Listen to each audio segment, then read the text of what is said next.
Hey guys, I'm Jerry Ghionis. We're here at the How to Wow tour in Washington, D.C. It's been an amazing time. This is actually, this is like our 12th city of 33 cities. We're traveling all around the country. Our job is to inspire, challenge, and educate all the students that we're actually approaching. It's fantastic. Guys, what you'll be getting in this particular DVD is an incredible experience. What we're doing is we're covering the 5 steps to a powerful photograph. It's light, it's location, it's posing or the action or the concept. It's actually the exposure, the technique, and then we end up with expression. So really, I believe there are 5 steps to a powerful photograph. We're going to diagnose every single one of those things. And the theme of the DVD in actual tour is how to wow, how to bring out the best in our clients, how to bring out the best in our situations by looking at our environment and saying, what can we do? What's the best way of approaching this? We're going to be talking about on-camera flash, some off-camera flash, using modifiers, using window light, cropping closer, using compression, cropping, using some artificial light, even some ambient light that you're seeing there in the background. It's just a way of really opening up your eyes and being able to bring out the best in the situations. We'll talk about creating the moment, not just actually waiting for the moment. It's all about creativity, guys. Hopefully, would love for you to invest and really get a sense of inspiration, education on this particular DVD. Hopefully, if you're already at the actual location, if you've actually got the full experience, of course, you will have the daytime DVD inclusive in the collection. Otherwise, you're welcome to invest. But thank you so much. We appreciate your time, and we wish you all the very success. All right, guys. Well, welcome officially. I want to run through the presentation. We're going to have some fun today. I'm pretty informal, as you probably already have noticed. If you want to ask a question, just ask a question. Please make sure it's relevant to what I'm speaking about. Would that be okay? That would be awesome. If it's something that's not relevant to what I'm speaking about, if there's time at the end of the day, we'll certainly have an open forum. If not during the breaks, please come and ask me. Not a problem at all. I'm not intimidating at all. We're all here to learn. We're all here to have fun. Quite simply, guys, I'm no better or worse than you. Perhaps I have a bit more experience in some areas, and that's what I want to do with you guys today, share my experiences, and nothing is sacred. Nothing is sacred. Okay, guys, now before I actually really get into the actual topic of how to wow, as in how to create an amazing image in any situation with any person, I guess, at least to the best of our ability under the circumstances, I want to establish my style and my intent. I want to establish my style and reiterate what some of you have actually mentioned and why you're here. So I'm going to ask you a question right now. Perhaps a few of you may have seen me before and asked this question before. If you have, please refrain from answering. For those of you who haven't seen me before, I would love to get your perspective on what you believe the answer to this question is. What is the most important thing in a photograph of oneself? Okay? What is the most important thing in a photograph of oneself? This is an important question because if we can give the brides what they want, so to speak, models, portrait clients, boudoir clients, whatever. Well, now we're talking, right? So what is it? What is it for you? Don't give me the answer that you think I want to hear, because there's no right or wrong. It's just your perspective. What is it? Connection. Yeah. The connection? Yes, so the connection between the subject and perhaps the person viewing it? Absolutely, that's very important. Yes, yes, sir. Generates emotion. Yep.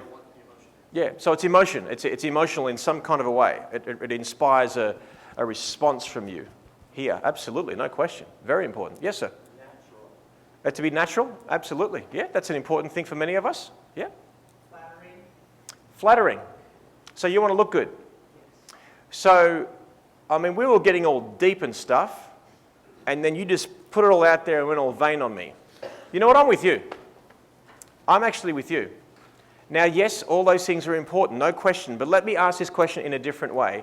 And perhaps I think that everyone will answer it in the same way. When you look at a photograph of yourself, what's the first thing you do? You critique it, right? Now, everyone said critique pretty much almost straight away because we have our own physical insecurities, don't we? So you look at those insecurities, and if they're covered, or those weaknesses, so to speak, are covered, then you might say, hey, well, I like this photograph. Have you ever taken a selfie and deleted it? Every single person in this room has taken a selfie. And because you can't reach out far enough, this part of your face looks huge. Your shoulder and bicep look huge because they're pretty close, and your forearm looks really thin because it's like this.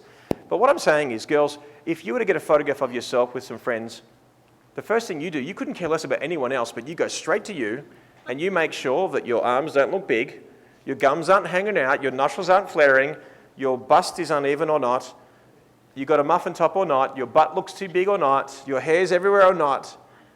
In other words, and see girls, women, they look at everything, don't they?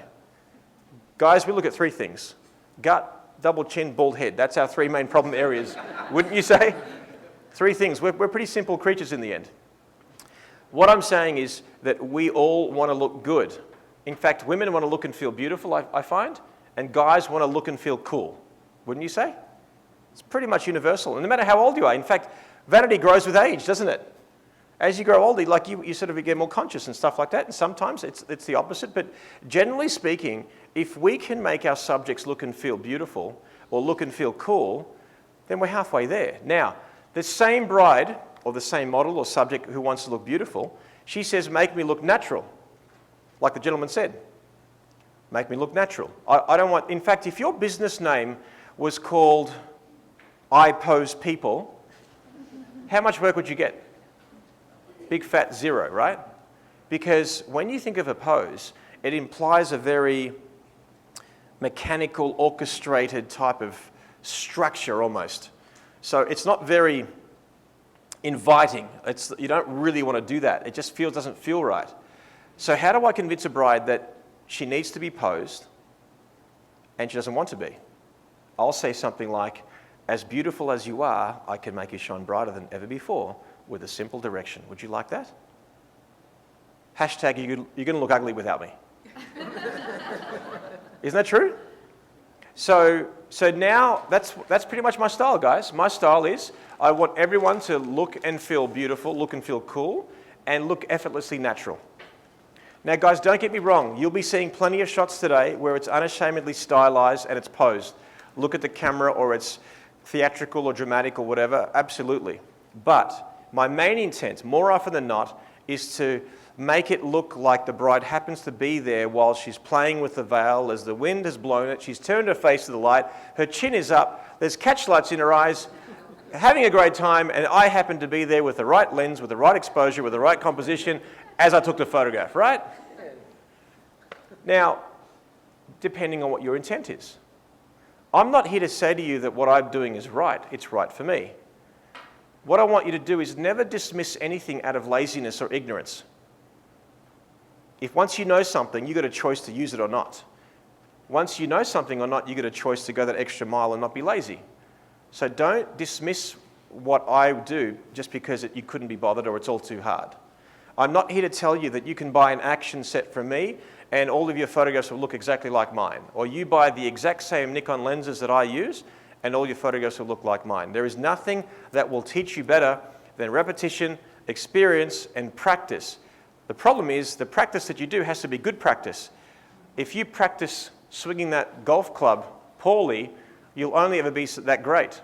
But if someone comes up to you and says, here's how you hold the club, here's how you swing it, trust me, you'll get to a point where you'll hit the ball far further and longer. And I'm saying to you guys, I want you to be taught correctly. And when I say correctly, I'm going to give you some rules that I follow.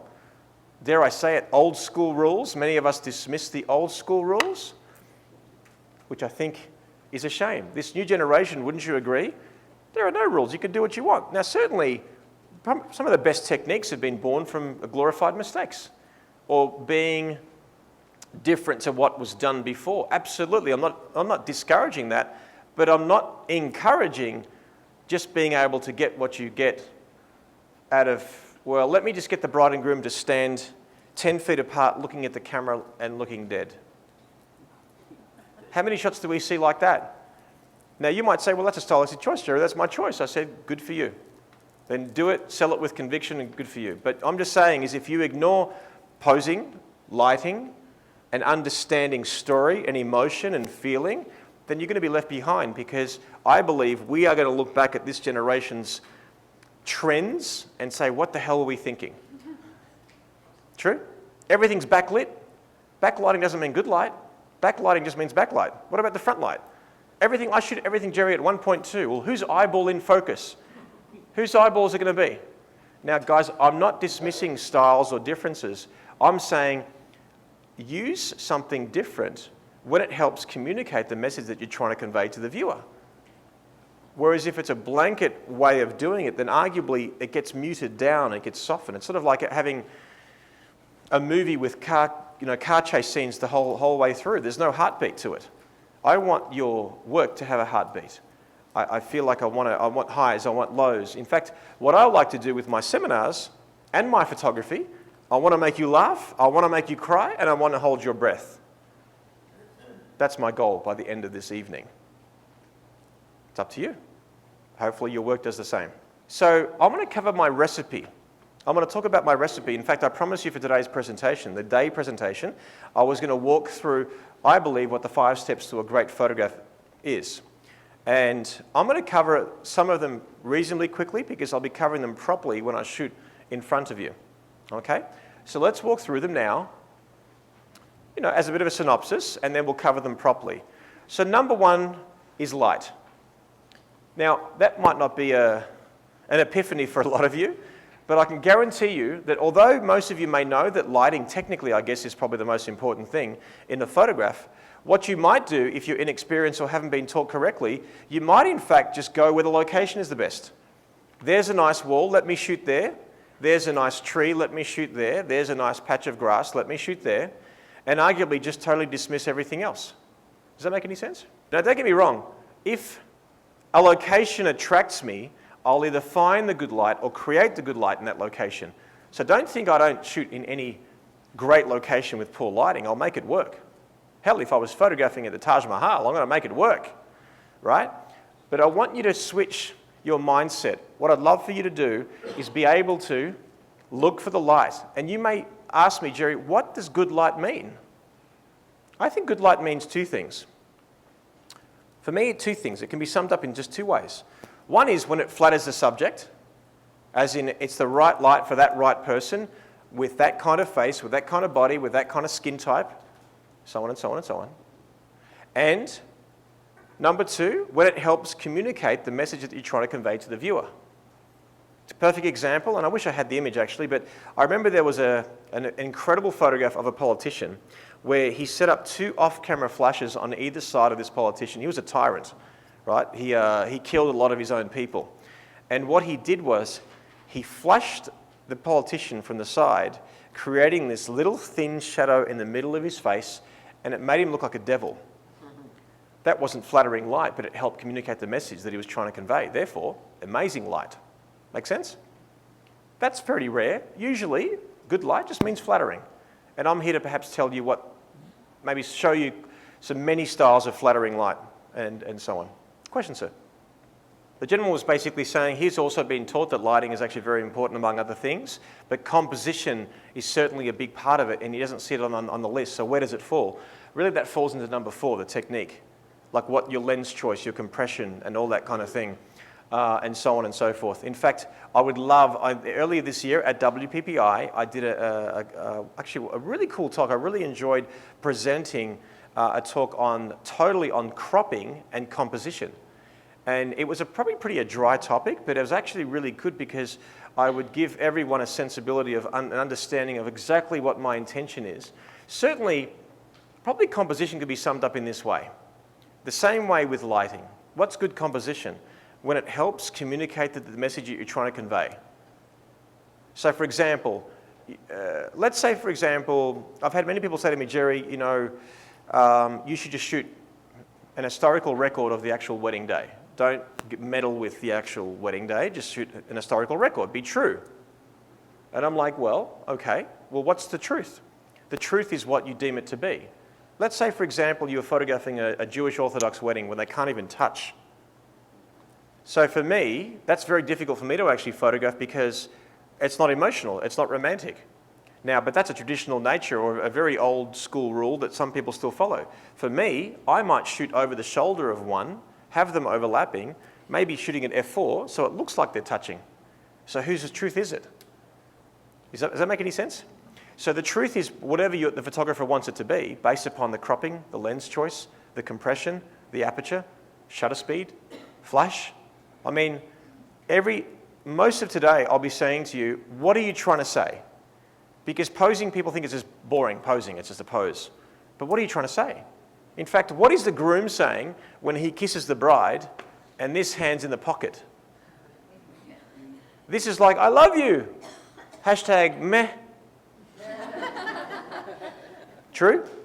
So same with your cropping and composition. I find these days, I care less about the background, location. Yes, don't get me wrong. If I see something incredible, something wow, I will go for it. But now, I find it's more about what's happening here. It's the emotion, the feeling. So if you gave me a white background for the whole day, I'd be happy. Don't get me wrong. If I see something great, I'll use it. No problem. Fantastic and fun.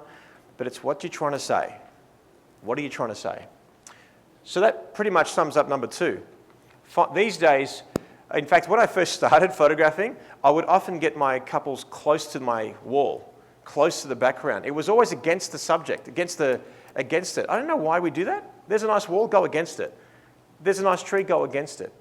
Now I look at locations and I squint and I picture them out of focus because I want it complementary to the subject. If it's something amazing and I want to help communicate this message that you are getting married in this lavish place and it's iconic, well, yes, I will photograph it. Depends on what I'm trying to say. Number 3, this is an important one. Number 3 is the pose or the concept or the action. Okay, what are they doing there? Why am I asking that question? What are they doing there?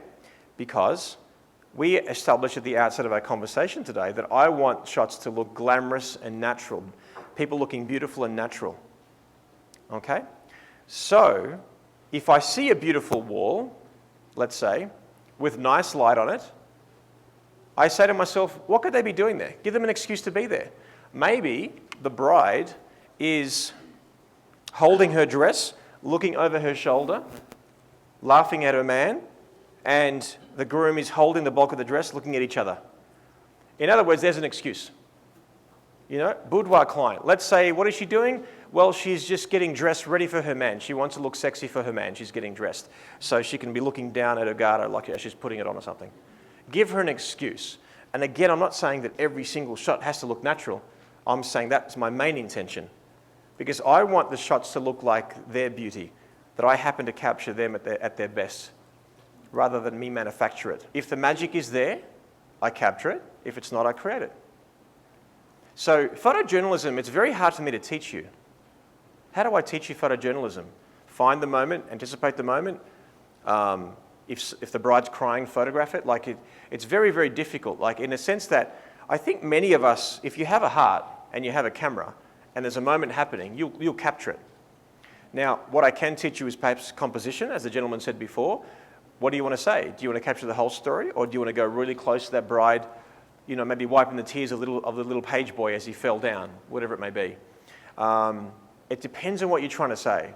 All I know is that what separates me from my competition, or I try to at the very least, is that it's the magic that I create rather than what I take. As in, it's my proactivity rather than my reactivity. In other words, guys, imagine if everyone in this room could photograph the exact same wedding. If that was humanly possible, a simulator where everyone could photograph the same bride and groom on the same day, with the same weather, the same circumstances, and you photograph photojournalistically, what would separate you from the person next to you? Price, is that what he said? Price. But you know, the artistic approach, the creative approach basically, yes, I'm not saying there's no skill in photojournalism, there's an absolute skill. But ultimately though, if something's happening, we shoot it. Maybe our interpretation, different angle, maybe different lighting, different cropping, different compression. But I think ultimately we are going to capture the same kind of a shot, maybe in a slightly different way. And how do you compete with 50 other photographers in the room? With their iPads, the ostentatious, ridiculous freaking iPads. Ridiculous. What I'm getting at is our interpretation of a story, if it's photojournalistic, I believe will be, yes, different stylistically, but ultimately we're capturing the same moments. So really then, what separates you from me? It's just those stylistic choices. But if then I come along and capture the magic that was already there, but create magic of my own, create moments that actually look and feel photojournalistic, and even if they weren't, gave birth to moments that wouldn't have happened without me, well, now we're talking. Because I have a theory, whether the wedding day was a fairy tale or not, it will be remembered as one if you hired Jerry Ghionis to photograph it. Out of 30 weddings, how many weddings is the bride and groom just effortlessly in love? Where they look at each other like their souls reaching out from each other and interchanging, and the family's there, and they're crying, they're laughing, they're cheering, and the page boys are all nice and they don't cry, and the flower girls are fine. The priest is actually nice to you. They've got time to photograph. The weather is good. How many weddings out of 30 would it be like that? Maybe one if you're lucky. So again, I implore you, I say to you, what separates then you from me? Well, if it was shot all like that, I'm saying it's a luck of the draw. Hopefully we fluked the 1 out of 30. But I could show you weddings that I'm telling you, and later on, if you're actually privy to the conversation this evening, when I show you how to evoke emotion, trust me guys, when I show you how I evoke emotion, whether I make people laugh or, heaven forbid, make people cry by reminding me of the importance of the occasion, you look back at these photographs and think, if these photographs weren't there, you might as well just rip the heart and soul out of my album of the story. Because some people just need permission to feel beautiful about themselves, and if I don't give them that permission, perhaps it never happens. So perhaps, if you're not a believer yet, maybe you will be by the end of the day. And if nothing else, perhaps I will just expand your palette a little bit when you need it. All good? So that's the pose, the concept, or the action. And yes, this principle, the 5 steps, very much applies when you can control the situation. This is more so when you can control and direct the situation. Whether it's a wedding, whether it's a portrait, whether it's a fashion shoot, whether it's a boudoir shoot, whatever. Number 4 is my technique, and that basically means what my lens is, my exposure, my settings, my composition, my cropping, all those things that I'm doing in that camera. And number 5, as I've alluded to already, yes, once we look and feel beautiful, that's important, but really the most important thing after that's covered, and for longevity, I'm telling you, it's the expression. Without the soul of an image, forget it. You are just photographing nothing. You are photographing a pose. If there's no soul to that image, I'm telling you. Now you might say, Jerry, really, does a bride know the difference between these 5 steps or not? Is the bride going to care about that little finger that goes up or down? Is the bride going to care about that tilting of the face or that shoulder up? Is the bride going to care? Would she know the difference? You know what? She doesn't know. She doesn't know the difference between these small little nuances, but trust me, she will gravitate towards someone who actually fixes those problems and who stylises and crafts an image. A bride will look at everyone's website here and maybe gravitate towards one of ours and say, I just don't know what it is, but there is something about that person's work. Can't put a finger on it, but it just touches me. It's beautiful. There's just this energy, this romance that radiates from my iPad or my computer screen when I'm looking at their website. If they can do that with a stranger through my computer, can you imagine what they do for me in person? You see what I'm trying to say? 5 steps to a powerful photograph. That's all. 5 steps. And guys, I'm not saying I want 60 to 70 Jerry clones by the end of the day.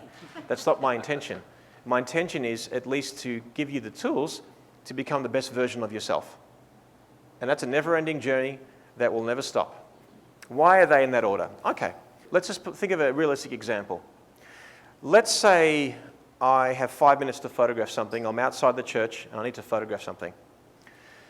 What I'm doing is I'm looking for flattering light because lighting is going to make someone look and feel beautiful rather than a location. So now let's go to number 2. Then I'm looking for a complementary background because lighting, if there's a pocket of light here, for example, so let's put it this way. Now, do you see me here? Do you see me here like this? What's happening? The light's hitting here. It's hitting my nose.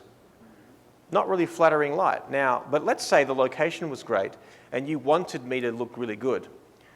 And this is the location.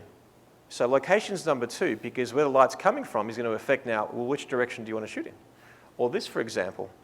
Now, if you wanted this light to look good, there's a couple of ways you can do it. Chin up, tilt the face. What's happening now? Shadow side of the face. You are seeing sexy Jerry. You're seeing chubby Jerry. Do you want to see sexy Jerry? No problem. Let me just turn it on like this. You are seeing chubby Jerry. You are seeing sexy Jerry. You want to see catch lights in my eyes? No problem. But why am I doing this? You see what I'm trying to say? So number 3 is why the hell am I there? So I have to give my bride, let's say, an excuse to bring her face up there. What could it be? Well, maybe we're hugging and the bride's face is on my shoulder and that forces her face upwards because she's shorter and I'm taller. Or she's whispering in my ear. Or I'm kissing her. Make sense? So if light led me here, then I know how to use it. Then I'll look around and say, well, that light's the same everywhere, which means that I can shoot in any location, anywhere I want to go here. Sometimes you might shoot in a way where there's a bit of light separating the person from the background, so it might be there, out of focus. Or it could be there, maybe it's too bright, I don't know. So really, location might attract you, but at least find a good light or create the good light. Then give them something to do, then work out your exposure, and then nail the expression. So as we walk through it over and over again today, as we shoot, I think it'll really solidify in your mind why I go through that process. So do I have poses in advance? Do I actually know what I'm going to do before I even do it? I don't. The reason why, actually to answer another probably a question that you may be thinking is, do I scout locations? I never do, because unless the lighting is exactly the same time of day when I'm actually going to be shooting that particular thing. But don't get me wrong, if I'm in a big estate and I don't know anything, yes, I'll walk around to see what's available, but ultimately what will make me shoot there is the lighting.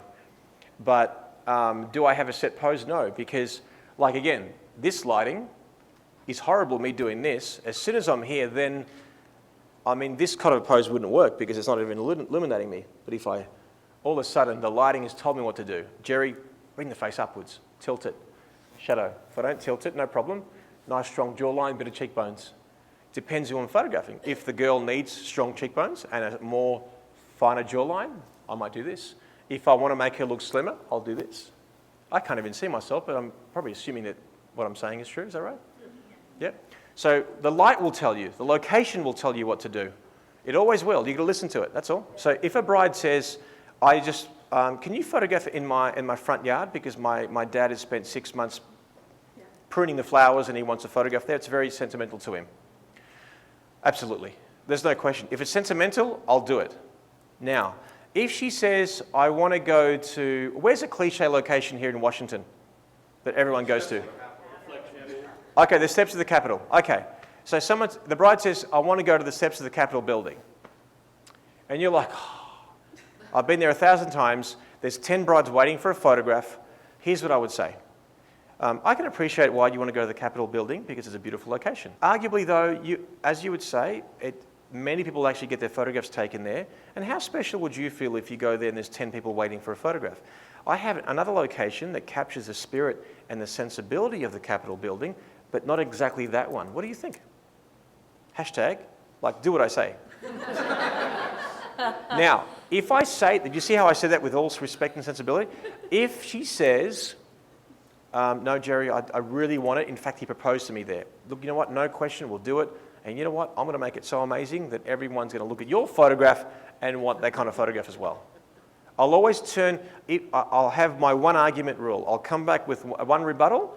If she insists, then I'll make it work. I'll make it work because I have to. That's my job. Isn't a wedding day especially, isn't this just a series of problems you have to solve? Every moment is a problem that you have to solve. That's what we do. It's funny because we're masochists, aren't we? Photography is so amazing. You go there, you're under pressure and you're sweating bullets, and then the day after you're like a train wreck. And, I love it. You got to find the joy somehow, right? But we're going to walk through these steps properly when we begin shooting on location here and all that kind of thing. But have you ever seen a beautiful girl in bad light? Talking about lighting. Because you might say, well, you got great looking girls all the time. Well, like I said, depending on how you view people, but I shoot indifferent people. I shoot people with sort of odd features here and there, or plus size, small size. But here's a photograph of a beautiful girl in bad light. I mean, you wouldn't even like her on Facebook, would you? For God's sake. I'm only joking. Of course you would. But you sort of see, it's a beautiful girl in bad lighting, but you know what? I was walking down the street. I saw the sunlight fall through a translucent piece of glass, causing a beautiful glow on the ground. I lay her on the ground. With no Photoshop, we get her like this. So you tell me, no matter who you photograph, don't you believe that we have to bring out the best in the people that we shoot? Of course we do. Of course we do. So let's diagnose light a little bit more, perhaps give you a little bit of theory before we practice And mainly after lunch, we're going to shoot for the rest of the afternoon, but I have to give you a foundation before we go too further. Lighting. Okay. Typically, guys, what I like to do, what sets the foundation for almost over 90% of the stuff that I do, no matter what I shoot, whether it's people, I turn the body away from the light and the face back in. Why do I do that? Well, here's why. Well, in fact, let me explain. If we were inexperienced or haven't been taught correctly, we may always get someone next to a window and position them facing the window. I'm not saying it's wrong. I'm saying it's probably wrong a lot of the time because it's going to make, let's say, a woman bigger and broader, less descriptive, because if we turn her body, side lighting increases texture, depth, dimension, and form. And I'm not saying turn her body so far away from the light source that we get no light on her, but we're actually going to stop her when the lighting causes a bit of a shadow in the middle of the cleavage, the middle of the dress. Like we said, side lighting increases texture, depth, dimension, and form. And then we turn her face back into the light, and now we shoot on what we call the short side of the face, or we create the short side of the face, or the narrow side, or the shadow side, or the sexy side, as I call it. So really now, I'm saying for me personally, I like to make people look slimmer than they actually are, and I like their faces to look a bit sharper and more chiseled. Cheekbones, jawline, softness, more dramatic, and so on and so forth. So let me show you an example of that now by showing you a piece of video footage that proves that exact theory. This way, that's it. Yeah. Come a few steps this way. Beautiful, and turning. A couple steps forward and a bit to the left. That's it, beautiful. In your left hand only, just like that. And this hand just hold there and just bend that a little bit. Beautiful. Now, I want you to point that toe towards me and bend it in. That's a bit more. That's it, and shift your weight back. So all your weight's on your back leg. That's beautiful. And now turn your face that way. A bit more. And chin up. It's gorgeous.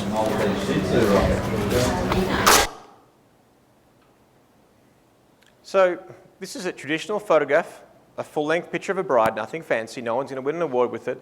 But I just wanted to show you, this is the theory. Turn the body away from the light and the face back in. If you want to emphasize something, you push it towards the camera and towards the light. If you want to de-emphasize something, you push it away from the camera and away from the light. In other words, as an example, you might want to emphasize the bust. Therefore, you might lean the bust forward towards the camera and towards the light. You might want to de-emphasize the butt. So you push it away from the camera and away from the light. Personally, I like a bigger butt, so I prefer it towards the camera, but I know that most girls are going to want a smaller butt, so that's fine. Any questions about that theory before I show you some examples of that? Okay, so we turn the body away from the light and the face back in. Again, I'm not saying I do this exclusively, I'm saying I do it most of the time. And guys, if you're in the audience and you don't shoot weddings, don't dismiss anything with a bride with a veil on it as only good for weddings. Take the veil off, it's a portrait. Take her clothes off, it's a boudoir session. Make sense? So don't dismiss it if you don't shoot weddings. This is not about that. It doesn't matter. All the principles are pretty much the same. Why I talk about making people look and feel beautiful, because that's more often the intent when we're photographing women at their prime, which is on their wedding day. Here, we turn the body away from the light and the face back in. Turn the body away from the light and the face back in. Do you see the shadow on her cleavage, middle of the dress, on her leg, on her face? Would it work with two competing light sources? For example, one from the left, one from the right? If the lighting is even and there's no shadow, of course we've lost that effect.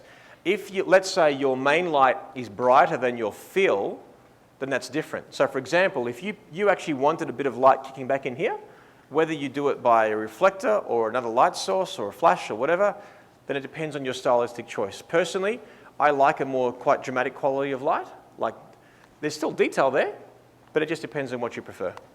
So it's up to you. All right. So, if you photograph a woman front on, you're photographing her at her widest. So really, what you want to get is lighting coming from the side, usually, because that'll give you the shadow on the cleavage in the middle of the dress, arms off the body, let's say, for example, along with this side lighting. You're getting her shape where the angle is not getting her shape, so to speak. Make sense? Probably easier to see more on a semi-nude form. You see how I've shifted her hip away from the actual light? I've pushed it away from the actual light. What the sexy bit is, not the light, it's the shadow. Shadow, shadow, shadow, shadow. The more highlight, shadow, highlight, shadow, highlight, shadow, highlight, shadow do you see in an image, the deeper it's going to become. The deeper it's going to look, more three-dimensional and so on and so forth. So do I use the same technique for a male as well as for a girl? Yes and no. So you would say it's a more masculine way of actually pointing and positioning the body towards the light, because it does make him look bigger and broader, which arguably, if curves define the female form, then for guys it's chest and shoulders. So in fact, for a guy, you could use both.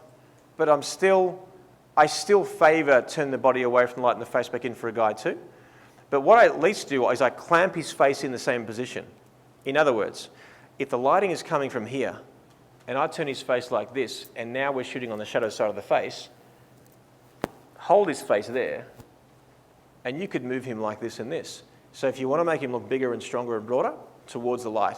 If you want to add a little bit of contrast and a bit of drama and shade, then turn his body away. But great question, fantastic question. All right, now I don't want to bore you too much with the old school lighting styles and patterns, but I think that they're important, I guess, because it establishes a few different ways that we can photograph people, okay? So these are pretty old school, but they're there for a reason. Flat lighting, again, these are patterns and styles, not just the 6 styles that we all know, but are there patterns and styles. Flat lighting. Guys, flat lighting is where lighting is coming from the front. For example, if there was a bedroom window here, then I'd be standing here and let that light flood right across like that. Right in front of them, less descriptive. Where would you use this at a wedding, for example? If, let's say, you're photographing parents or grandparents. You can't really see anything other than the eyes, the nostrils, the lips, and so on. Flat lighting, right from the front. Flat lighting, right from the front. Okay? Split lighting is where lighting comes from the side. Just one side. Very much, it's a masculine way of shooting. Very rarely you'll find women look good with split lighting because it does make them look masculine. Perhaps a very symmetrical, attractive face, perhaps, with split lighting for a girl. But more often than not, it's going to work better for a guy. Okay, you've probably heard of loop lighting. You think, what the hell is this? Well, loop lighting is creating that little shadow on the nose. This is probably one of the most flattering ways of photographing someone. This happens to me, my gorgeous wife here, Melissa, as you can probably see. But what I'm seeing here is, guys, that's most of the time I'm shooting like this. I'm shooting on the shadow side of the face, and where light's on the cheek, and these shadows aren't connected. Where the shadows do connect, that's when we call it Rembrandt lighting. Usually both eyes, or at least one eye, is in shadow, and then we have that little triangular piece of light. Now again, you might say, well, these are a bit old school, I couldn't be bothered learning this. Quite simply, if you want a more dramatic quality of light, this is the way you would shoot. Okay, so we do need to know it. Now, I don't care what you call it, you just call it whatever you want. You call it triangular piece of light in the cheek lighting, I don't care what you call it.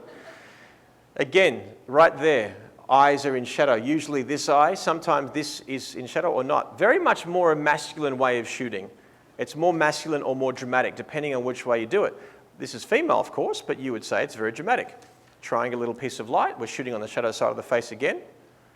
Life is good. So again, this is a little triangular piece of light on the cheek. Butterfly lighting is when you light from above, causing beautiful cheekbones and jawline. Supposedly a little shadow of a butterfly appears under the nose. I can't see it, but let's call it butterfly lighting because someone coined that phrase a long time ago. Life is good.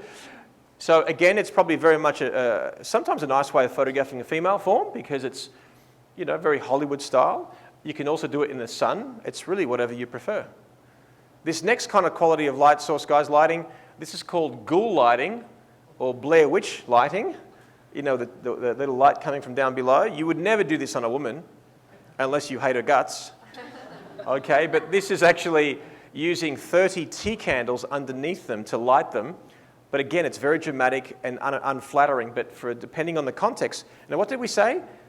Good lighting is either flattering or it helps communicate the message that you're trying to convey. This is a dramatic, cool shot of some boys.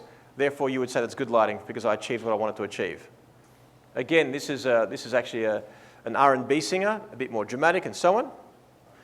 Broad lighting is, well, this shows you broad and short lighting. Broad lighting is when you photograph on the light side of the face. So let's say light's penetrating this side, that's called the broad side. This is really called the short side. We have two examples of here as well. So we have here the short side. You see how I'm shooting her on the shadow side of the face, and her is the broad side. You see how this makes someone look fuller in the face? She's skinny, she gets away with it. This sharpens her a little bit. Now, the reason why this is good for this kind of lighting is actually pretty good for a, say, an older person who may need to look more chiseled, but also you want to soften their skin. The thing is, do you notice how that shadow is not so dramatic and dark?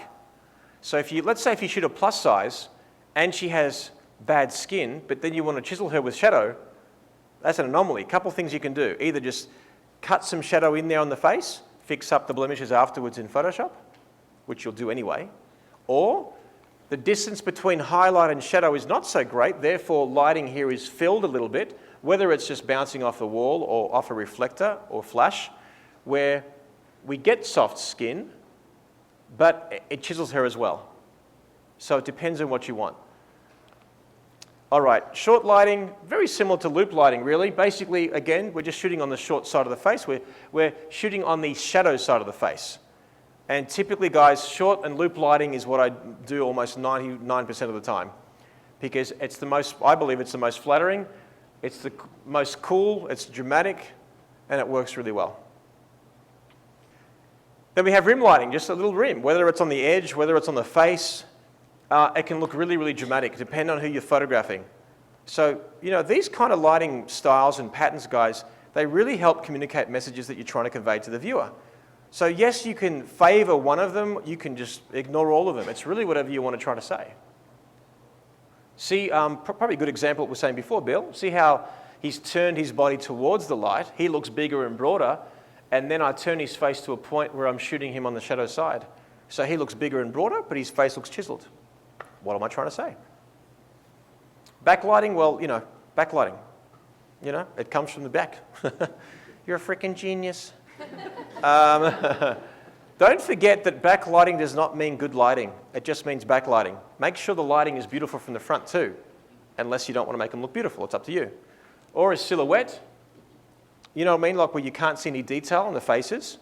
This was simply just using, I was walking past a shop front, and part of their display just had some red, and it was all busy, and I just isolated that red, went in close.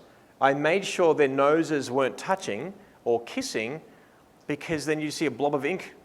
Most people who do silhouettes do them incorrectly, in my humble opinion. Get them separated. Get that luxury of the lips and the nose.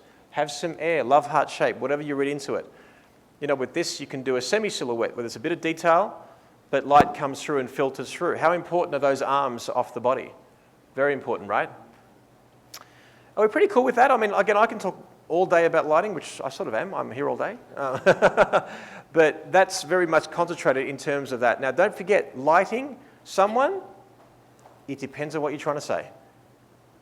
Okay?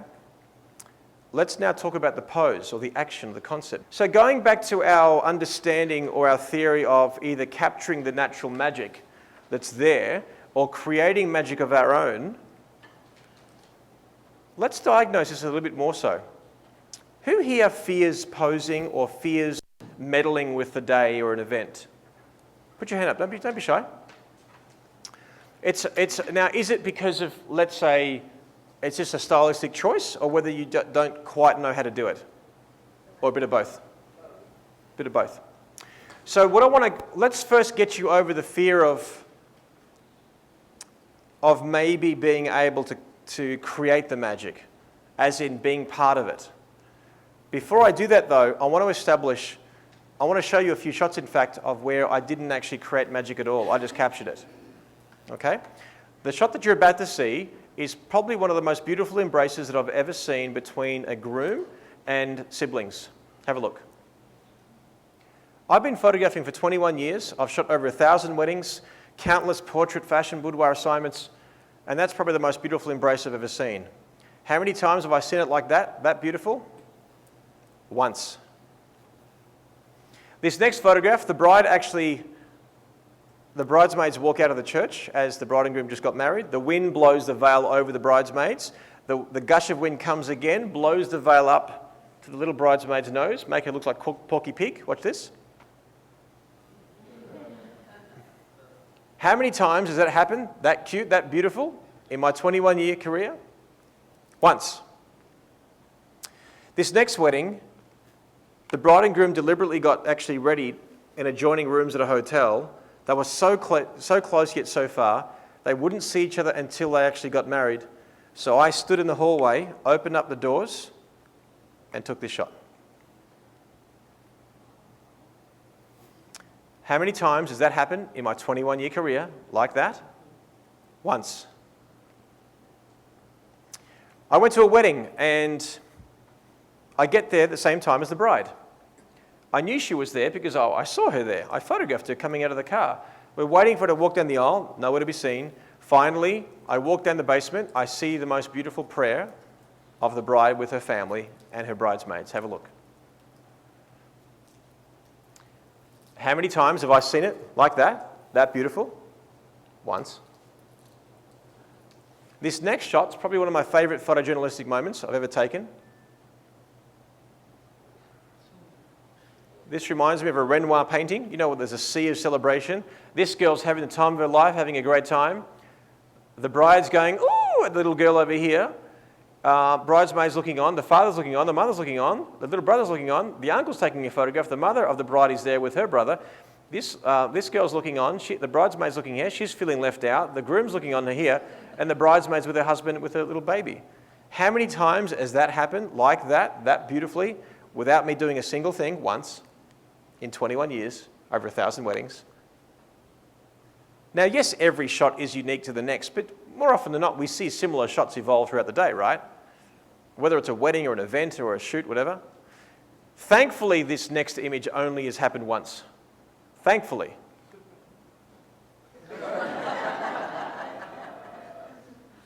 Now, you may think that I treated their skin in Photoshop. I didn't.